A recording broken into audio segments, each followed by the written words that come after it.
નમસ્કાર, હું પ્રશાંત Dodiya world ઇનબોક્સની YouTube ચેનલમાં આપ તમામનું હાર્દિક સ્વાગત કરું છું। જીપીએસસી મેન સંવાદ સિરીઝ માટે કાલે તમને બધાને એક ક્વેશ્ચન મળ્યો હતો અને એ ક્વેશ્ચનનો આન્સર આજે આપણે વિસ્તૃતમાં જોવાનો છે। તે ક્વેશ્ચનનો એકચ્યુઅલી આ મુદ્દો શું હતો?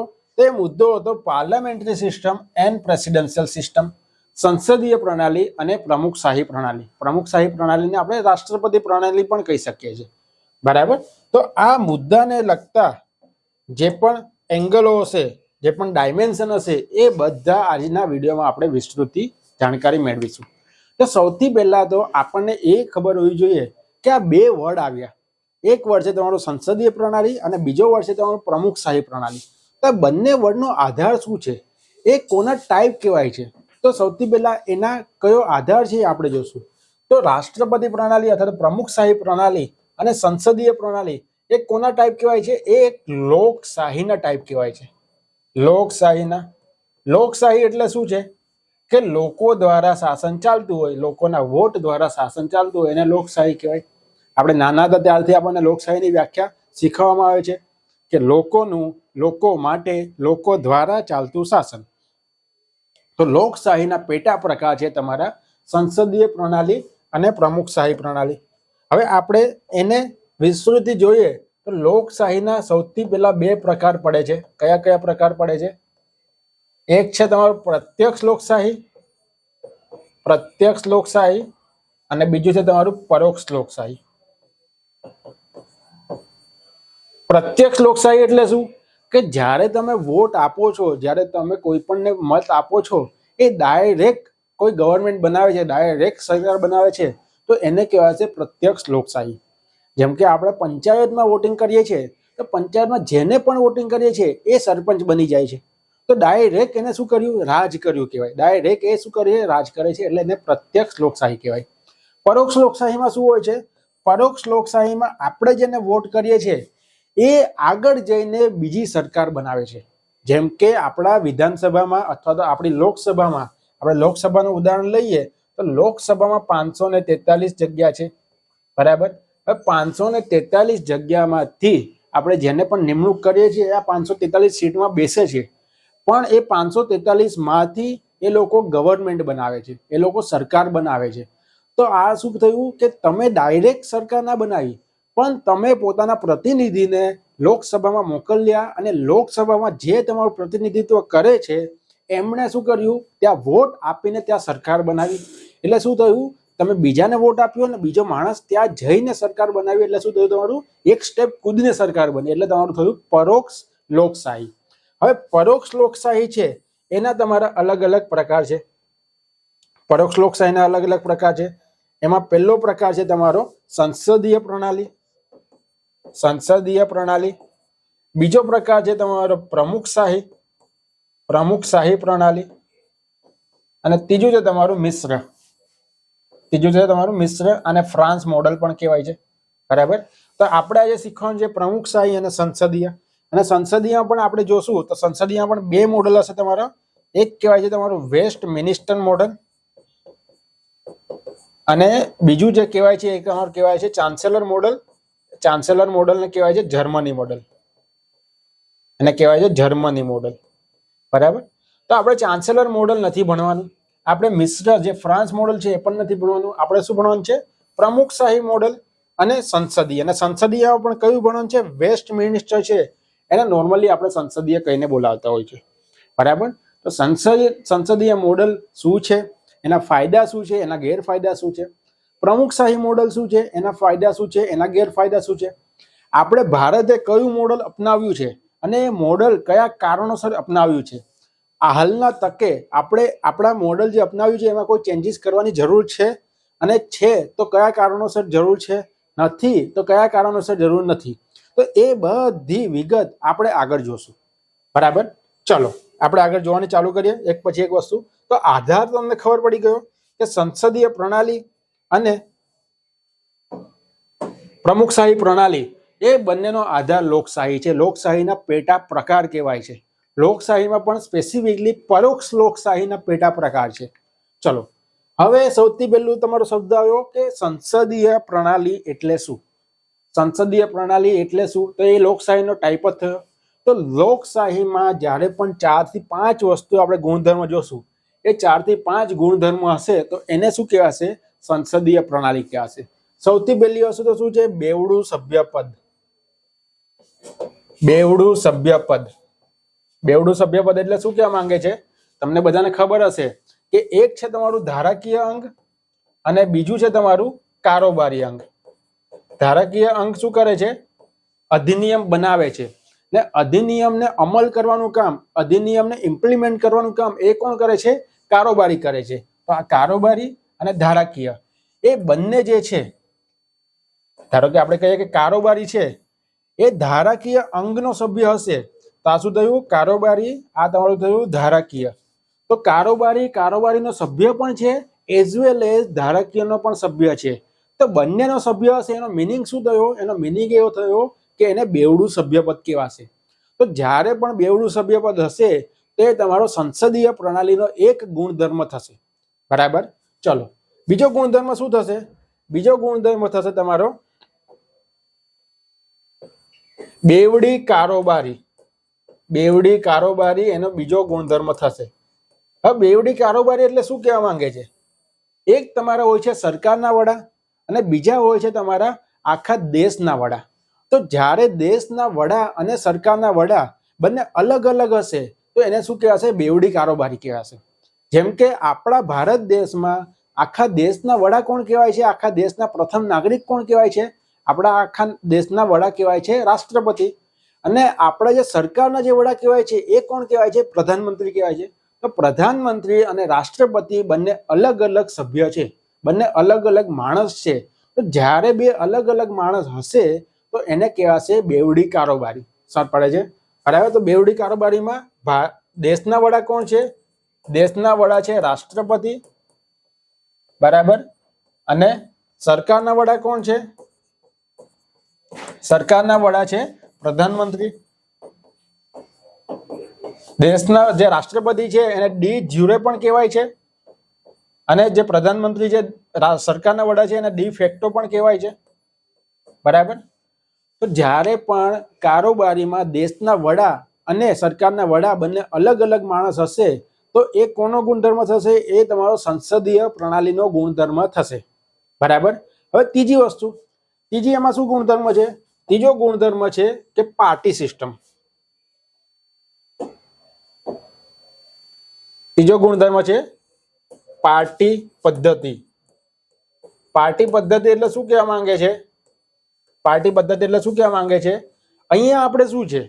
અહીંયા આપણે જે પણ વોટિંગ કરીએ છીએ એમાં જે પણ વ્યક્તિને વોટ કરીએ છીએ એ કોઈને કોઈ પાર્ટીનું પ્રતિનિધિત્વ કરતો હશે. કોઈ આપણે કહીએ કે ભાઈ એનડીએ પાર્ટી છે કે યુપીએ છે, ભાજપ કોંગ્રેસ છે કે આમ આદમી પાર્ટી છે કે XYZ બીજી પાર્ટી છે. તો એ પર્ટિક્યુલર માણસ એ પાર્ટીનું પ્રતિનિધિત્વ કરતો હશે. હવે જ્યારે પણ એ વ્યક્તિ સિલેક્ટ થઈને, એ વ્યક્તિ ચૂંટાઈને જ્યારે 543 લોકસભામાં જાય છે ત્યારે કોઈ પણ એક પાર્ટીના સમર્થનમાં એ વોટ કરે છે અને એ પાર્ટી આગળ જઈને ગવર્મેન્ટ સરકાર બનાવે છે. તો સંસદીય પ્રણાલીમાં, સંસદીય પદ્ધતિમાં ત્રીજો ગુણધર્મ છે એ ગુણધર્મ શું છે? પાર્ટી પદ્ધતિ ગુણધર્મ છે. બરાબર. હવે ચોથો ગુણધર્મ શું છે? ચોથો ગુણધર્મ છે સામૂહિક જવાબદારી. સામૂહિક જવાબદારી. હમણાં તમે સમાચારમાં બહુ સાંભળતા હશો અવિશ્વાસ પ્રસ્તાવ, નો કોન્ફિડન્સ મોશન. તો અવિશ્વાસ પ્રસ્તાવ શું છે?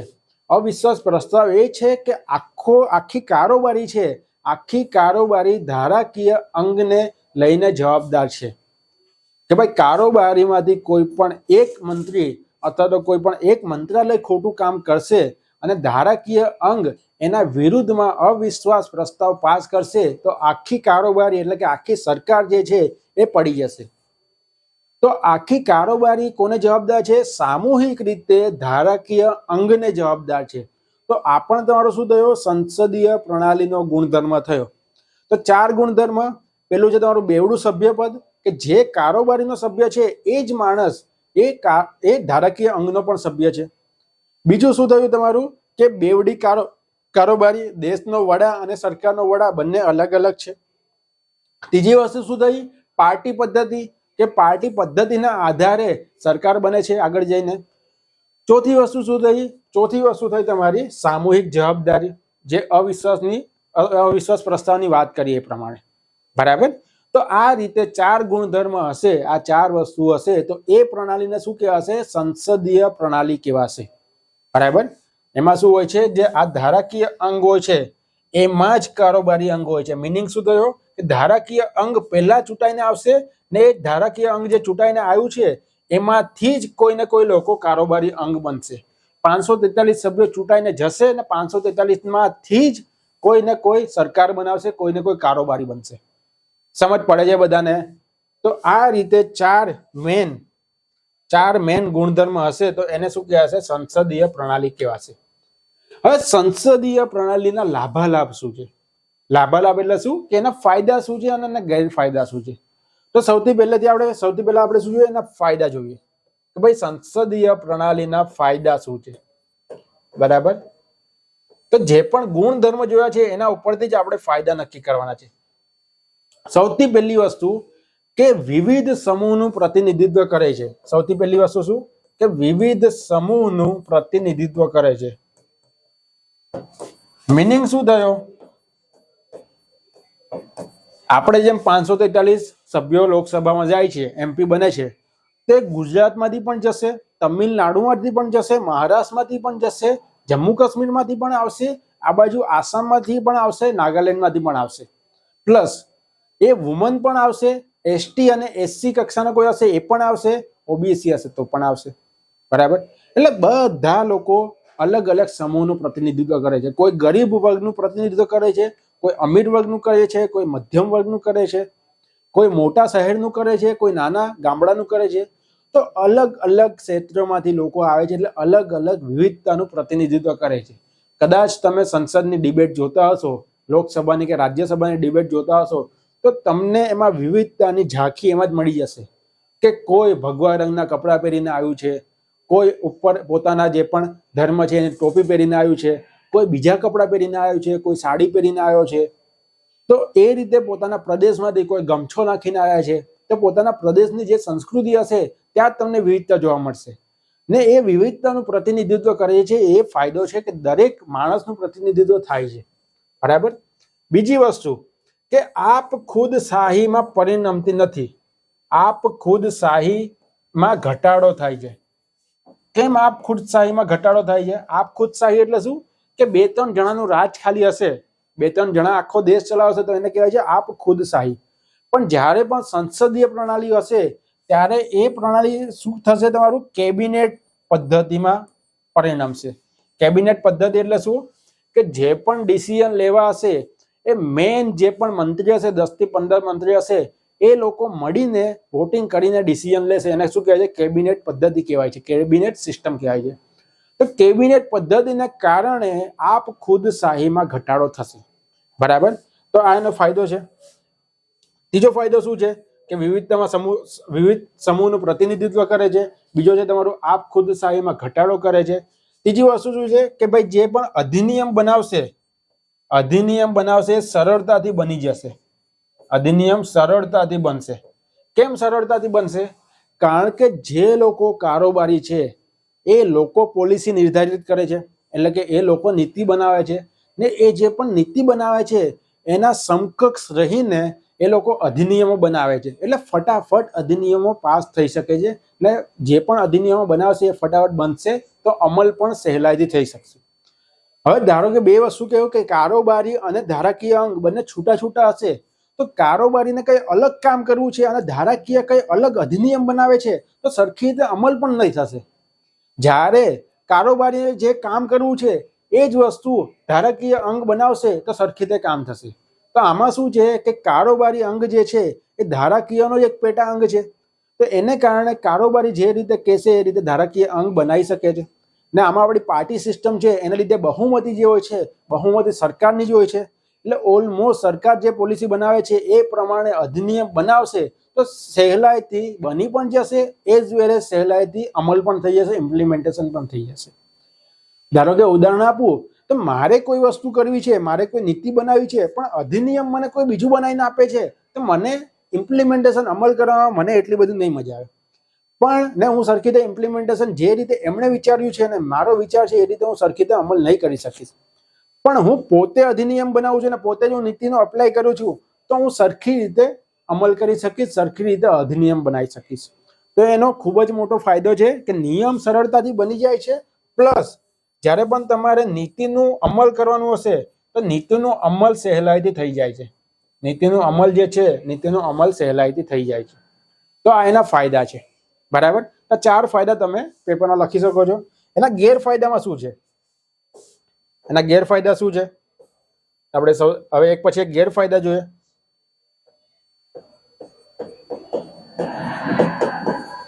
ગેરફાયદામાં પહેલો ગેરફાયદો છે કે ભાઈ આપણે કીધું કે વિવિધતાનું પ્રતિનિધિત્વ કરે છે પણ વિવિધતાના પ્રતિનિધિત્વના લીધે કાયદા બનાવવામાં ખૂબ જ સમય લાગે છે.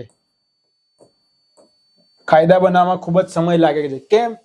કારણ કે કર્ણાટકના જે પણ પ્રતિનિધિત્વ કરતા હશે કર્ણાટકની સમસ્યા ઉપર અધિનિયમ બનાવવાનું કહેશે. ગુજરાતના લોકો ગુજરાતની સમસ્યા ઉપર અધિનિયમ બનાવવાનું કહેશે. નાગાલેન્ડના લોકો નાગાલેન્ડની સમસ્યા ઉપર અધિનિયમ બનાવવાનું કહેશે. એસટી કે એસસી ક્ષેત્રના લોકો જે હશે એના સમસ્યાનો અધિનિયમ બનાવવાનું કહેશે. હવે આટલા બધા લોકો કહેશે કે ભાઈ આના માટે અધિનિયમ બનાવો તો કોનો અધિનિયમ બનાવો? ને જેનો અધિનિયમ બનાવશે એના લીધે બીજાને ખોટું પણ લાગી શકે, એના લીધે બીજા વોટિંગ જે કરશે એના વિરોધમાં પણ કરી શકે. ને 543 સભ્યો પ્રતિનિધિત્વ વધારે કરે છે એને લીધે બધાનો કોઈ ને કોઈ પક્ષ મૂકવા માટે સમય આપવો પડે ને જેને લીધે એક અધિનિયમ બનાવવામાં ઘણો બધો સમય પણ લાગી જતો હોય છે. ઘણા બધા અધિનિયમો 2-3 વર્ષના અંતે પણ બનતા હોય છે. તો અધિનિયમ બનાવવામાં ડીલે થાય છે. બરાબર. બીજી વસ્તુ કે આપણે કીધું કે આપ ખુદ શાહી છે, આપ ખુદ શાહીમાં ઘટાડો થાય છે. પણ એકચ્યુઅલીમાં આપણે જોશું સંસદીય પ્રણાલીમાં તો કેબિનેટમાં પણ કિચન કેબિનેટ હોય છે. Kitchen cabinet. કિચન કેબિનેટ એટલે શું? કે 10-15 મંત્રીઓ જે હોય છે એની અંદર પણ બીજા 1-2 મંત્રીઓ કે 3-4 મંત્રીઓ એવા હશે કે જેના ડિસિઝન ઉપર બાકી બધા ખાલી હાથ પાડશે. તો કિચન કેબિનેટનો મતલબ શું થયો કે 3-4 મંત્રીઓના ડિસિઝન જ એ એકચ્યુઅલીમાં ઇમ્પ્લિમેન્ટ થશે. તો 3-4 મંત્રીઓના ખાલી ડિસિઝન ઇમ્પ્લિમેન્ટેશન થશે તો આપ ખુદ શાહી જેવું વ્યવહાર થશે. આપ ખુદ શાહી જેવો વ્યવહાર થવાની શક્યતા છે કે ભાઈ એનું જે કિચન કેબિનેટ છે એ જ એકચ્યુઅલીમાં આપ ખુદ શાહી છે. તો એનો ગેરફાયદો છે. બરાબર.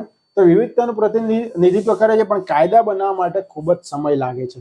બરાબર. બીજી વસ્તુ કે આપ ખુદ શાહીમાં કિચન કેબિનેટ જે છે આપ ખુદ શાહીનું સ્વરૂપ લઈ લે છે. ત્રીજી વસ્તુ કે એ સરકાર જે પણ છે એ અસ્થિર છે. કોને લીધે અસ્થિર છે?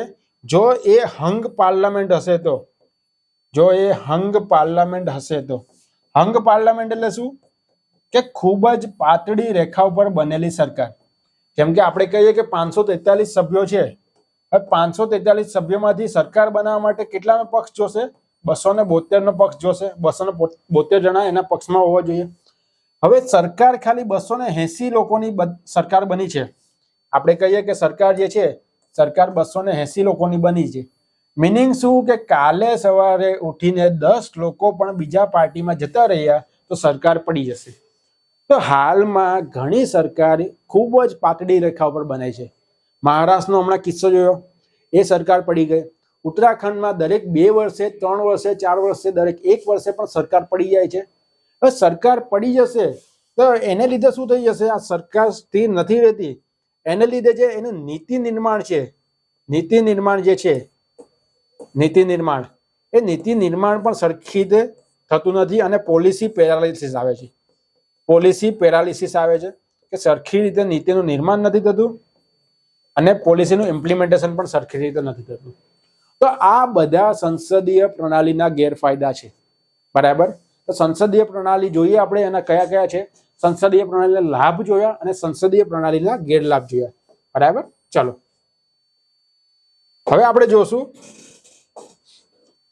કે ભાઈ પ્રમુખશાહી પ્રણાલી એટલે શું. પ્રમુખશાહી પ્રણાલી એટલે શું અને પછી એના પ્રમુખશાહીના લાભ અને ગેરલાભ જોશું. તો જે 4 મુદ્દાથી આપણે કર્યા હતા એના વિરુદ્ધમાં જે હશે એ પ્રમુખશાહી પ્રણાલી. બરાબર. તો પહેલામાં શું હતું? સંસદીય પ્રણાલીમાં યાદ કરો, ધારાકીય સભ્ય એની અંદર જ તમારો કારોબારી સભ્ય હશે. બરાબર. જ્યારે અહીંયા શું છે? અહીંયા બેવડું સભ્યપદ નથી, અહીંયા એકલ સભ્યપદ છે. ત્યાં શું હતું? બેવડું સભ્યપદ હતું. અહીંયા શું છે, એકલું સભ્યપદ છે, એટલે ધારાકીય અંગ અલગ હશે, કારોબારી અંગ અલગ હશે. કારોબારીનો કોઈ પણ સભ્ય ધારાકીયમાં નહીં હોય, ધારાકીયનો કોઈ પણ સભ્ય કારોબારીમાં નહીં હોય. કારોબારી આખી વસ્તુ જ અલગ છે, ધારાકીય આખી વસ્તુ જ અલગ છે. જ્યારે સંસદીય એટલે કે ભારતમાં કઈ પ્રણાલી છે કે ધારાકીય પેલા ચૂંટાશે અને એમાંથી ધારાકીય અંગ કારોબારી બનાવશે. જ્યારે આમાં શું છે, ધારાકીય અંગ અલગથી ચૂંટણી થશે, કારોબારી માટે અલગથી ચૂંટણી થશે. આઈડિયા આવે છે બધાને? તો બંને વસ્તુ અલગ છે. આપણે કહી શકીએ કે ભાઈ અહીંયા ધારાકીય અને કારોબારી છે એ દિલ્હીમાં જે સંસદ છે એમાં બેસે છે, જ્યારે અહીંયા અમેરિકા છે, અમદાવાદ નહીં અમેરિકા છે, તો અમેરિકામાં ધારાકીય અંગ આખું અલગ જગ્યાએ છે. ધારો કે આપણે માની લઈએ કે ઈસ્ટમાં ધારાકીય અંગ છે તો વેસ્ટમાં કારોબારી અંગ છે. બંનેની ઓફિસ પણ અલગ છે, બંનેનું બેસવાનું સ્થાન પણ અલગ છે. તો એને લીધે શું કહેવાય છે, પહેલો એનો જે ગુણધર્મ છે કે ભાઈ એકલ સભ્યપદ, ધારાકીય અંગ અલગ હશે, કારોબારી અંગ અલગ હશે. સત્તાના વિભાજનના નિયમ ઉપરથી ચાલે છે. બરાબર. બીજું શું હતું આપણે સંસદીય પ્રણાલીમાં જોયું? બેવડી કારોબારી. અહીંયા શું હશે? એકલ કારોબારી. એકલ કારોબારી એટલે શું કે દેશના વડા અને સરકારના વડા એ બંને વડા એક જ માણસ હશે. જેમ કે આપણે જોઈએ કે અમેરિકાના રાષ્ટ્રપતિ છે એ દેશના વડા પણ ગણાય છે, એઝ વેલ એ સરકારના વડા પણ ગણાય છે. તો બંનેના વડા એક જ માણસ છે, તો શું કહેવાશે? એકલ કારોબારી. આપણે સંસદીય પ્રણાલીમાં જોયું હતું કે ત્યાં પાર્ટી સિસ્ટમ હશે, અહીંયા પાર્ટી પદ્ધતિ હશે, અહીંયા પાર્ટી પદ્ધતિ હશે નહીં. બરાબર. એક તમારું અમેરિકા છે, અમેરિકા તમારા અપવાદમાં આવશે કે અમેરિકામાં બે પાર્ટી છે. બરાબર. પણ એ પાર્ટી તમારી ઇવોલ્યુશનથી આવી છે, એ ધીમે ધીમે આવી છે, પણ પ્રમુખશાહી પ્રણાલીના ગુણધર્મોમાં પાર્ટી પદ્ધતિ આવતી નથી. ચોથું આપણે જોયું કે ભાઈ સામૂહિક જવાબદારી છે, તો અહીંયા સામૂહિક જવાબદારી હશે, અહીંયા સામૂહિક જવાબદારી હશે નહીં, કારણ કે કારોબારી અંગ જે છે એ ધારાકીય અંગથી અલગ જ છે. તો આના પર આધાર રાખશે, આના પર આધાર રાખશે નહીં. બરાબર. તો ચાર ગુણધર્મો જે આપણે સંસદીય પ્રણાલીમાં જોયા એનું આપણે ઉલટું કરીશું એટલે આપણને મળી જશે પ્રમુખશાહી પ્રણાલી. બરાબર. હવે પ્રમુખશાહી પ્રણાલીના ફાયદા અને ગેરફાયદા આપણે જોઈએ. ચલો, પ્રમુખશાહી પ્રણાલીના ફાયદા જોઈએ. પહેલા તો વસ્તુ તો જે વસ્તુ સંસદીય પ્રણાલીમાં ગેરફાયદા હશે, અહીંયા શું થઈ જશે? ફાયદા થઈ જશે. બરાબર. તો સૌથી પહેલા તો શું વસ્તુ હતું કે ભાઈ ત્યાં અસ્થિર સરકાર હતી. અસ્થિર એટલે કે ગમે ત્યારે તમે અવિશ્વાસનો પ્રસ્તાવ લાવીને તમે એને પાડી શકો છો. તો અહીંયા શું થઈ જશે? અસ્થિરને બદલે કઈ સરકાર થઈ જશે? તમારી સ્થિર સરકાર થઈ જશે. કેમ? કારણ કે એક વખત તમે સરકારમાં આવી જાઓ છો, એક વખત તમારી ચૂંટણી થઈ જાય છે, પછી 4 વર્ષ માટે કે 5 વર્ષ માટે જે સમય અવધિ હશે એ સમય અવધિમાં કોઈ પણ એમને એમના પદ ઉપરથી સરકારને કાઢી શકશે નહીં. એટલે આ સરકાર છે, આ સરકાર 4 વર્ષ કે 5 વર્ષ જે પણ એની સમય અવધિ હશે એટલા સમય સુધી ટકી શકશે ને. એટલા સમય સુધી ટકી શકશે મિનિંગ શું છે કે આ લોકો પોલિસી નીતિ ખૂબ જ સારી રીતે બનાવી શકશે અને ખૂબ જ સારી રીતે એનો અમલ કરી શકશે. તો આનો એક બીજો ફાયદો થયો ભાઈ, એ લોકો પોલિસી સરખી રીતે બનાવી શકશે, કારણ કે પોલિસી જ્યારે બનાવવાની હશે, નીતિ નિર્માણ જ્યારે કરવાનું હશે ત્યારે નીતિ 5 વર્ષ માટે કે 10 વર્ષ માટે કે એનાથી વધારે સમય માટે બનાવાય છે. એક દિવસ માટે, એક અઠવાડિયા માટે, એક મહિના માટે, એક વર્ષ માટે કોઈ નીતિ નથી બનાવાતી કે ભાઈ આવતા વર્ષ સુધીમાં અમે આવી રીતે કરશું. તો શું થઈ જાય છે? કારણ કે નીતિને અમલ કરવામાં ખૂબ જ ટાઈમ લાગે છે. બરાબર. તો 5 વર્ષ માટે સરકાર રહેશે, 4 વર્ષ માટે સરકાર રહેશે, તો નીતિનું અમલીકરણ ખૂબ જ સારી રીતે થઈ શકે છે. તો આ એનો ખૂબ જ મોટો બેનિફિટ છે, સ્થિર સરકાર અને નીતિનું અમલીકરણ. બરાબર. ચલો, પણ આમાં ગેરફાયદો શું છે? આમાં ગેરફાયદો શું છે? ગેરફાયદામાં બે છે. એક ગેરફાયદો છે તમારો ગ્રીડ લોકની સમસ્યા. ગ્રીડ લોકની સમસ્યા સમજાવું છું. આ શું કહેવા માંગે છે? એક ગેરફાયદો છે ગ્રીડ લોકની સમસ્યા. આ ટેકનિકલ વર્ડ પણ તમારે પેપરમાં ઉમેરવાના છે કે જેથી જે પેપર ચેકર છે એમને ખબર પડે કે ટેકનિકાલિટી પણ તમને બધી વસ્તુ ખબર છે. ગ્રીડ લોક શું કહેવામાં આવે છે? હવે ધારો કે આપણે કહીએ કે ભાઈ આ ધારાકીય અંગ છે, આ કારોબારી અંગ છે પ્રમુખશાહીમાં. બરાબર. હવે કારોબારી અંગ અને ધારાકીય અંગ બંનેની વિચારધારા અલગ હશે તો શું થશે કે ધારાકીય અંગ એ બાજુનો કાયદો બનાવશે અને કારોબારી અંગને બી બાજુનો કાયદોની જરૂર છે. હવે અમલ કોણ કરશે? અમલ કરશે કારોબારી. બનાવશે કોણ? બનાવશે ધારાકીય અંગ. તો તો જે કાયદો ધારાકીય અંગ બનાવે છે એનો અમલીકરણ કારોબારી અંગ નથી કરતો. કેમ નથી કરતો? કારણ કે એમની વિચારધારાથી અલગ છે, એમની વિચારધારાથી વિરુદ્ધ છે. ને આ સમસ્યાને શું કહેવાય છે? ગ્રીડ લોકની સમસ્યા કહેવાય છે.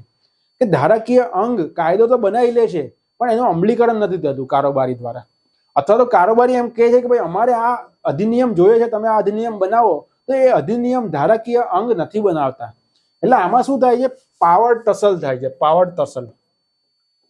ટસલ થાય છે કે ભાઈ મારી પાસે પાવર વધારે, તારી પાસે પાવર વધારે. એટલે પાવર ટસલમાં શું થઈ જાય કે સરખી રીતે નીતિનું અમલીકરણ અથવા તો અધિનિયમનું નિર્માણ સરખી રીતે થતું નથી. તો સૌથી મોટી સમસ્યા છે તમારી ગ્રીડ લોકની સમસ્યા. બીજી સમસ્યા શું છે? બીજી સમસ્યા છે તમારું કે ભાઈ આપ ખુદ શાહીમાં પરિણમે છે. હવે આપણે જોયું કે સંસદીય પ્રણાલી જે હતી એમાં સામૂહિક જવાબદારી હતી. હવે સામૂહિક જવાબદારી એટલે શું? કે પારદર્શિતા અને જવાબદારી તેમાં વધારો થશે. જો પારદર્શિતામાં વધારો નહીં થાય તો એમણે શું કરવું પડશે? એમને અવિશ્વાસનો પ્રસ્તાવ પાસ કરીને એમ પડી જઈ શકે છે. અહીંયા એવી કોઈ પણ સિસ્ટમ છે જ નહીં કે એને અવિશ્વાસનો પ્રસ્તાવ પાસ કરીને આપણે પાડી શકીએ. એને કારણે શું થઈ જાય છે કે કોઈ એક વ્યક્તિ આખા દેશને ચલાવવા લાગે છે. એક વ્યક્તિ અથવા તો 2-4 વ્યક્તિ ચલાવવા લાગે છે. અને એના કારણે જે પ્રમુખશાહી સિસ્ટમ છે એ આપ ખુદ શાહીમાં પરિણમે છે. બરાબર? જેમ કે લાસ્ટમાં જે અમેરિકાના રાષ્ટ્રપતિ હતા ડોનાલ્ડ ટ્રમ્પ, તેને આપણે આપ ખુદ શાહીનું ઉદાહરણ તરીકે જોઈ શકીએ છીએ. અને વિશ્વમાં આજ સુધી જે પણ દેશે પ્રમુખશાહી પ્રણાલી અપનાવી છે એ દેશ ધીમે ધીમે આપ ખુદ શાહીમાં કન્વર્ટ થઈ ગયો છે અને એના પછી ડિક્ટેટરશિપમાં પણ કન્વર્ટ થઈ ગયો છે. ધારો કે હું તમને એક ઉદાહરણ આપું કે સિરિયા દેશ જે છે એ સિરિયા દેશમાં સૌથી પહેલા આ ખુદ શાહી નથી. સૌથી પહેલા શું હતું? પ્રમુખશાહી પ્રણાલી હતી. પણ પ્રમુખશાહી પ્રણાલીને લીધે 2-3 લોકોમાં પાવરનું કોન્સન્ટ્રેશન થઈ ગયું કે શક્તિનું કેન્દ્રીકરણ થઈ ગયું. અને 2-3 લોકો શક્તિના કેન્દ્રીકરણને કારણે એ લોકોમાં શું થઈ ગયું? ડિક્ટેટરશિપ, આપ ખુદ શાહી આવી ગઈ, રાજાશાહી જેવું આવી ગયું છે. સમજ પડે છે? તો આ સિસ્ટમમાં મેઇન ગેરફાયદો શું છે? એક છે ગ્રીડ લોકની સમસ્યા, બીજું જો તમારું આપ ખુદ શાહીમાં પરિણમી શકે છે. ખાલી એક લોકશાહી એવી છે આખા વિશ્વમાં, અમેરિકા, કે જે પ્રમુખશાહી હોવા છતાં હજી સુધી આપ ખુદ શાહીમાં નથી પરિણમી. બાકી તમામ લોકશાહી છે, તમામ લોકશાહી જે પ્રમુખશાહીને અપનાવી છે એ ધીમે ધીમે આપ ખુદ શાહીમાં પરિણમી છે. જેને કારણે એમાં ઘણી બધી સમસ્યાઓ રહેલી છે કે ભવિષ્યમાં ડિક્ટેટરશિપમાં કન્વર્ટ થશે તો જે લોકશાહીનો મૂળભૂત પાયો છે એ મૂળભૂત પાયો જ નીકળી જશે. બરાબર? તો આ એના ગેરલાભ છે. કોના છે? તમારા સંસદીય પ્રણાલીના ગેરલાભ જોયા, એના પછી આ પ્રમુખશાહી પ્રણાલીના ગેરલાભ છે.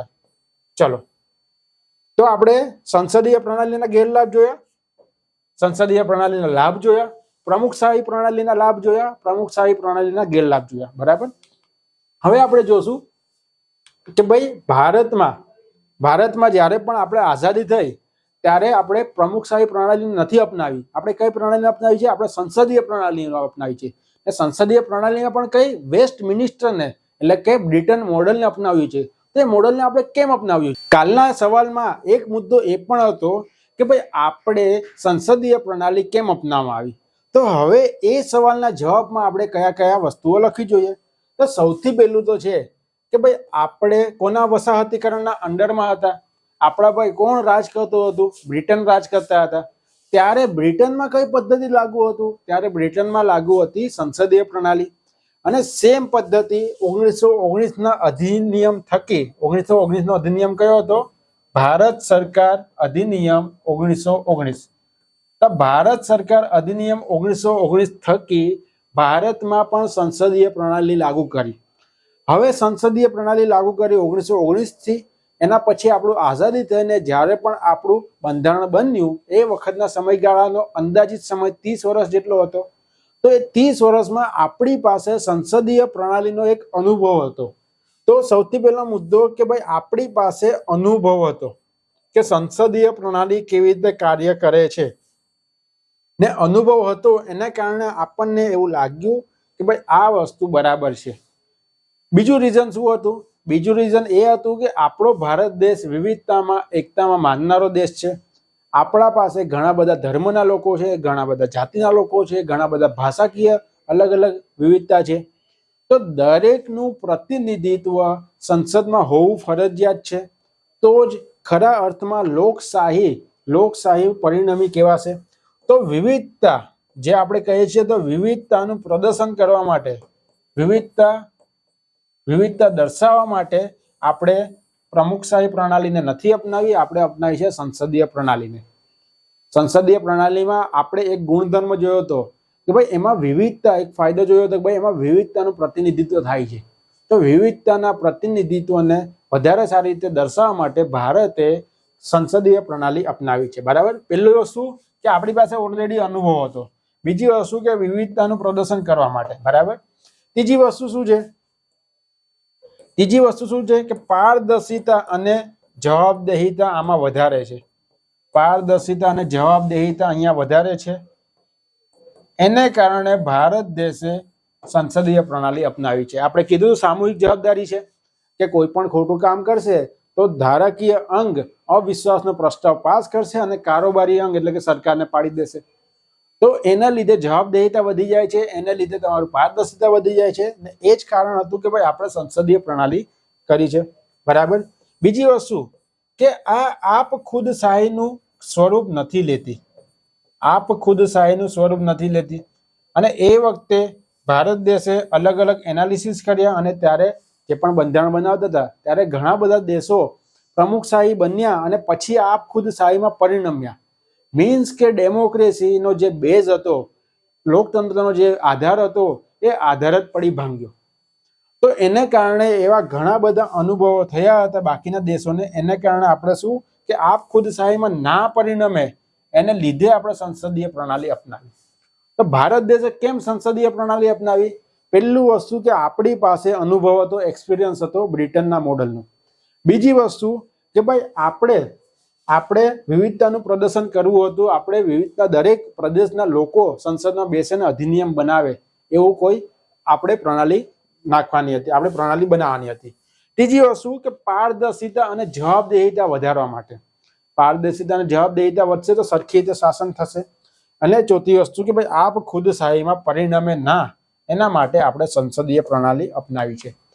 હવે એ વસ્તુ કે ભાઈ આજકાલ ઘણા બધા લોકો, એટલે કે એક પક્ષ છે જે વિદ્વાનોને એક પક્ષ ગણાય છે, એ એવું પણ માને છે કે ભાઈ આપણે હવે 2010 પછીના દશકથી ઘણી બધી સમસ્યાઓ આવે છે સંસદીય પ્રણાલીમાં. સંસદીય પ્રણાલીમાં ઘણી બધી મુસીબતો આવે છે. એને કારણે આપણે પ્રમુખશાહીમાં આપણે કન્વર્ટ થઈ જવું જોઈએ, પ્રમુખશાહી પ્રણાલીને અપનાવી જોઈએ. તો સૌથી પહેલા તો આપણને એ ખબર હોવી જોઈએ કે ભાઈ આ એક પક્ષ છે, એ એક પક્ષ આવું કેમ માને છે, કેમ એ લોકોને એવું લાગે છે કે ભાઈ આપણે આ પ્રમુખશાહી પ્રણાલીને અપનાવી જોઈએ ને કયા કયા પડકારો સંસદીય પ્રણાલીમાં આવી રહ્યા છે. તો સૌથી પહેલા આપણે એ જોશું કે કયા કયા પડકારો આવી રહ્યા છે. પછી આપણે એ જોશું કે ભાઈ પ્રમુખશાહી પ્રણાલીને આપણે અપનાવી જોઈએ કે ના જોઈએ અને કયા કારણોસર. આપણે ખાલી હા કે ના નથી પાડવાની, આપણે તર્ક સાથે કહેવાનું છે કે ભાઈ આ આટલા કારણોને લીધે આપણે ના અપનાવી જોઈએ અથવા તો અપનાવી જોઈએ. બરાબર. ચલો, તો સૌથી પહેલા કે પ્રમુખશાહી પ્રણાલી અહીંયા નહીં આવે, અહીંયા આવશે તમારું સંસદીય પ્રણાલી. સંસદીય પ્રણાલીમાં આજે ભારતમાં કઈ સમસ્યા ઊભી થાય છે? સંસદીય પ્રણાલીમાં આજે ભારતમાં કઈ સમસ્યા ઊભી થાય છે? એમાં સૌથી પહેલી વસ્તુ કે આજે ઘણા બધા રાજ્યોમાં એઝ વેલ એઝ ઘણી બધા કેન્દ્રમાં પણ તમારી ગઠબંધનની સરકાર બને છે. હવે ગઠબંધનની જે પણ સરકાર બનશે એ સરકાર કેવી હશે? પાતળી રેખાઓ પર બનેલી સરકાર હશે. કે જો થોડાક MP કે MLA એ પાર્ટીમાંથી પોતાની સદસ્યતા ખેંચી લેશે કાં તો એનો આધાર છોડી દેશે તો એ સરકાર પડી જશે. જેમ કે મેં તમને હમણાં કીધું હતું કે 543 માંથી એક પાર્ટીને એક સરકારને બનાવવા માટે કેટલા સીટ જોશે? 272. 280 એ કોઈ સરકાર બનાવી છે. મિનિંગ શું થયો કે કાલે ઉઠીને 10 MP પણ એમનો સાથ છોડી દેશે તો સરકાર પડી જશે. તો આવી જે હંગ પાર્લામેન્ટ કહેવાય છે, અથવા તો જેની સરકાર એકદમ પાતળી રેખા પર બની હશે, ગઠબંધનની સરકાર બની હશે, એને કારણે ખૂબ જ અસ્થિરતા જેવી પરિસ્થિતિ ઊભી થાય છે. બરાબર. હવે આને લીધે ગઠબંધનની સરકાર બને છે એટલે એના જે એમપી કે એમએલએ હશે એને ઘણી બધી શું કરે છે, એ લોકો પક્ષ પલટો કરે છે. બરાબર. ને પક્ષ પલટો કરે છે એને લીધે શું થાય છે કે જે પણ સરકાર હશે એ સરકાર પડી જશે, ને સરકાર પડી જશે એટલે તમારું કઈ સમસ્યા ઊભી થશે? અસ્થિરતાની સમસ્યા ઊભી થશે. બરાબર. જેમ કે હમણાં તમે જોયું મહારાષ્ટ્રની ગવર્મેન્ટમાં શિવસેનાની જે સરકાર હતી એ પડી ગઈ. 40 જે એમએલએ હતા એ 40 એમએલએ પક્ષ પલટો કરી દીધો. પક્ષ પલટાનો અધિનિયમ લેવામાં આવ્યા છે 1985માં. 52માં બંધારણીય સુધારા થકી 10મો અનુસૂચિ પણ ઉમેરી છે. આ અધિનિયમ હોવા છતાં પણ ઘણી બધી વખત પક્ષ પલટો થઈને ગવર્મેન્ટ પડી જાય છે ને અસ્થિરતા ઊભી થાય છે. તો આ બધી વસ્તુને કારણે આપણે શું છે, સંસદીય પ્રણાલીમાં હમણાં ઘણા બધા પડકારો છે. બીજા કયા પડકારો છે કે એમપી અને એમએલએ જે છે એ ભ્રષ્ટાચાર ખૂબ જ કરે છે. એવા ઘણા બધા રિપોર્ટ છે કે એમાં જોવા મળ્યું છે કે એમપી અને એમએલએ લાખો કરોડો રૂપિયાની સંપત્તિ લઈને બેઠા છે. ને હમણાં એક ડેટા નીકળ્યો હતો એક એનજીઓનો કે ભાઈ જ્યારે એમપી બને છે એ પહેલાની સંપત્તિ અને એમપી 5 વર્ષ બને છે એના પછીની સંપત્તિને તમે કમ્પેર કરશો, તેની સંપત્તિ 10x થી 15x જેટલી વધી જાય છે. 10x થી 15x એટલે કદાચ કોઈ એમપી પાસે કે એમએલએ પાસે 1 કરોડની સંપત્તિ હશે તો 5 વર્ષ સમાપ્ત કરતાની સાથે એની પાસે 15 થી 20 કરોડની સંપત્તિ થઈ જાય છે. હવે એમનો સેલેરી કેટલો હોય છે? એમનો સેલેરી 2 લાખ થી 2.5 લાખ રૂપિયા હોય છે. હવે એ 2 લાખ કે 2.5 લાખ રૂપિયાની સંપત્તિ આપણે ગણીએ તો પણ એટલી સંપત્તિ ના થાય. બરાબર. જે 5 વર્ષની આપણે ગણીએ એનો પગાર તો પણ એટલું ના થાય. તો મિનિંગ શું છે કે ગમે તે સ્તરે ભ્રષ્ટાચાર કરતા હશે તો સંસદીય પ્રણાલીમાં એમપી અને એમએલએનું ભ્રષ્ટાચારનું પ્રમાણ વધ્યું છે એ ખૂબ મોટી સમસ્યા છે. બરાબર. ચોથી સમસ્યા શું છે કે ભાઈ હોર્સ ટ્રેડિંગ થાય છે. હોર્સ ટ્રેડિંગ એટલે શું કહેવાય છે કે એમપી અને એમએલએ ને ખરીદવા એને કહેવાય છે હોર્સ ટ્રેડિંગ. ધારો કે આપણે કહીએ કે ભાઈ 280 ની ઉપર સરકાર બની છે અને સામે કોઈ બીજો પક્ષ છે એ 10 એમપી કે એમએલએ ને ખરીદી લે છે પૈસા આપીને. ભાઈ કાલે ઉઠીને જે પણ અવિશ્વાસનો પ્રસ્તાવ થાય એમાં તારે મને મત આપવાનો છે, હું તને આટલા રૂપિયા આપીશ. તો એને શું કહ્યું કહેવાય? હોર્સ ટ્રેડિંગ થયું કહેવાય. તો ઘણી બધી વખત હોર્સ ટ્રેડિંગ થાય છે અને એને લીધે સરકાર પડે છે. અને સરકાર પડે છે એટલે શું? એ આખી અસ્થિરતાની સમસ્યા ઊભી થાય છે. એને લીધે પોલિસી પેરાલિસિસ થાય છે.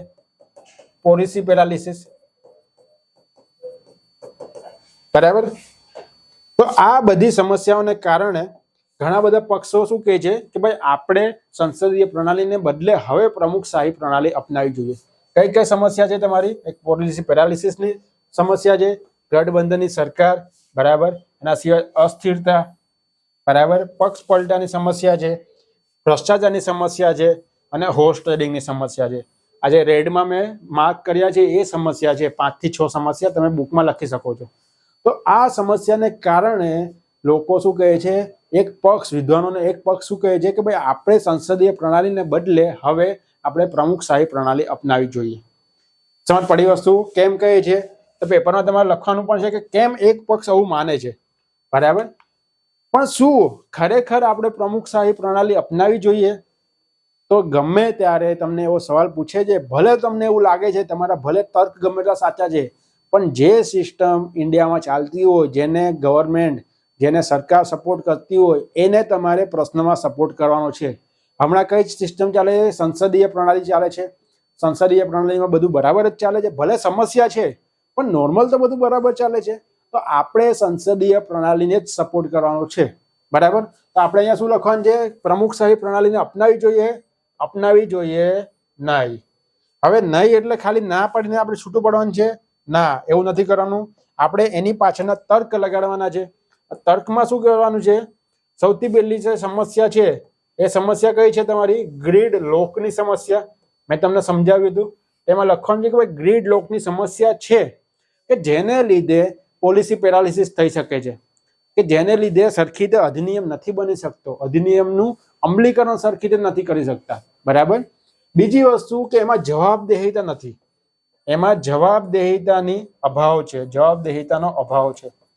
બરાબર. જવાબદેહીતા નથી. ત્રીજી વસ્તુ શું કહેશું આપણે કે ભાઈ એમાં આપ ખુદ શાહીનું સ્વરૂપ લઈ લે છે. આપ ખુદ શાહીનું સ્વરૂપ લઈ લે છે. જેમ કે સિરિયાનું આપણે ઉદાહરણ આપી શકીએ છીએ. ઓલમોસ્ટ વિશ્વના જે દેશોએ પ્રમુખશાહી પ્રણાલી અપનાવી છે ધીમે ધીમે ડિક્ટેટરશીપમાં કન્વર્ટ થઈ ગયા છે, ખાલી એક અમેરિકાને છોડીને. તો આપણે એ વસ્તુ લખી છે કે ભાઈ અમેરિકાને છોડીને બાકી તમામ દેશો પ્રમુખશાહી પ્રણાલીમાંથી આપ ખુદશાહીમાં પરિણમી છે, જેથી ભારત જો આ પ્રણાલી અપનાવશે તો એને પણ ભવિષ્યમાં આપ ખુદશાહીનું જોખમ રહેશે. આ રીતે આપણે વાક્ય લખી શકીએ છીએ. બરાબર. દાખલા તરીકે તમે સિરિયાનું ઉદાહરણ આપી શકો છો. તો આને લીધે આ જે વસ્તુ આપણે કીધી એ તમારે તર્ક આપવાના છે. એને લીધે આજે આપણે ગેરફાયદામાં જોયા જ છે બધી વસ્તુ. બરાબર. તો આ ગેરફાયદા છે એ તમારે તર્કમાં લખવાના છે કે ભાઈ આ તર્કને લીધે આપણે પ્રમુખશાહી પ્રણાલી અપનાવી ના જોઈએ. પ્લસ બાબા આંબેડકર એક કોટેશન છે, એમણે ગ્રામર ઓફ એનાર્કીની જે સ્પીચ હતી લાસ્ટની, એમાં એમણે કીધું હતું કે ભાઈ આપણે ગમે એ પ્રણાલી અપનાવશું, આપણે સંસદીય અપનાવશું, આપણે પ્રમુખશાહી અપનાવશું, આપણે ફ્રાન્સ મોડલ અપનાવશું, આપણે જર્મની મોડલ અપનાવશું, કે આપણું ઇન્ડિયાનું કોઈ અલગથી નવું મોડલ કાઢશું, પણ એ મોડલ સક્સેસફુલ ત્યારે જ જશે કે જ્યારે એના લોકો, જે મોડલને ચલાવનારા લોકો નૈતિક હશે, એ ચલાવનારા લોકો એને સરખી રીતે ચલાવશે તો. બાકી આપણે ગમે એટલું મોડલ સારું બનાવી લેશું પણ એને ચલાવનારા લોકો જ સારા નહીં હશે તો એ ચાલવાનું છે જ નહીં. તો મોડલ ઉપર ડિપેન્ડ નથી કરતું, લોકો ઉપર ડિપેન્ડ કરે છે. આપણે કાલે ઉઠીને સંસદીય પ્રણાલીમાંથી પ્રમુખશાહી પ્રણાલીમાં જશું, પણ લોકો જે એને લૂપહોલ શોધશે, લોકો એમાં છટકબારીઓ શોધશે, તો એમાં પણ પાછી સમસ્યા આવવાની છે. આઈડિયા આવે છે બધાને? તો લોકો ઉપર ડિપેન્ડ કરે છે, પ્રણાલી ઉપર ડિપેન્ડ નથી કરતું. જેમ કે એક્સેપ્શન છે અપવાદ, કે અમેરિકા પ્રમુખશાહી છતાં પણ ટકી રહ્યું છે આજે, તો એના લોકો પર ડિપેન્ડ કરતું હશે, તો એને ટકાવી રાખ્યું છે. તો એવી રીતે સંસદીય પ્રણાલીમાં પણ હમણાં જે પણ પ્રોબ્લેમ આવે છે એ સોલ્વ શેના રીતે થશે કે લોકો, એને ચલાવનારા લોકો કોણ છે? ગવર્મેન્ટ છે અથવા તો ધારાકીય અંગ છે. બરાબર. તો ધારાકીય અંગના જે પણ લોકો છે એ બધા સરખી રીતે નૈતિક રીતે કામ કરશે, કારોબારીના લોકો નૈતિક રીતે કામ કરશે, સરખી રીતે કામ કરશે. તો એ બધી પોસિબલ થશે તો સંસદીય પ્રણાલી ઓટોમેટિક બધું સારું ચાલવાનું છે. બરાબર. તો આ રીતે તમે કોટ કરી શકો છો આંબેડકરજીને કે ભાઈ આંબેડકરજીએ ગ્રામર ઓફ એનાર્કીની સ્પીચમાં જ કહ્યું છે કે જે તે પ્રણાલી ગમે એટલી સારી હશે પણ એ કોના ઉપર આધાર રાખશે કે લોકો ઉપર, એને ચલાવનારા લોકો ઉપર, એ કેટલા નૈતિક છે, એ કેટલા સારી રીતે કાર્ય કરે છે. બરાબર. તો આ રીતે તમારે ક્વેશ્ચન લખવાનું છે. હવે ક્વેશ્ચનના એન્ડમાં કે તમારે વે ફોરવર્ડ શું આપવાનું છે. હમણાં એક પક્ષ માને છે કે ભાઈ આપણે પ્રમુખશાહી પ્રણાલીને અપનાવી જોઈએ, પણ એના કારણો શું છે? એના કારણો એ છે કે ભાઈ હોર્સ ટ્રેડિંગ થાય છે, અસ્થિર ગવર્મેન્ટ છે, પછી તમારું પક્ષ પલટો થાય છે. તો આ બધા કારણોને કારણે એ લોકો એવું કહે છે કે ભાઈ આપણે પ્રમુખશાહી પ્રણાલીને અપનાવી જોઈએ. પણ એ બધા કારણોનો કઈ બીજું સોલ્યુશન તો હશે જ ને. ડાયરેક્ટ આપણે સંસદીયમાંથી પ્રમુખશાહીમાં કન્વર્ટ થઈ જશું, એના બીજું સોલ્યુશન છે? તો યસ, હોય તો આપણે લખવાનું છે. તો એના સોલ્યુશનમાં આપણે શું લખી શકીએ? ચલો જોઈએ આપણે. તો આગળ શું કરી શકાય? તો સૌથી પહેલી મોટી સમસ્યા શું છે આપણે કે અસ્થિર ગવર્મેન્ટ છે, અસ્થિર છે. તો જર્મનીમાં એક સિસ્ટમ છે કન્સ્ટ્રક્ટિવ વોટ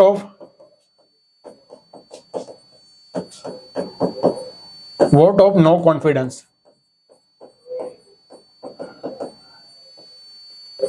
એટલે કે અવિશ્વાસનો રચનાત્મક મત.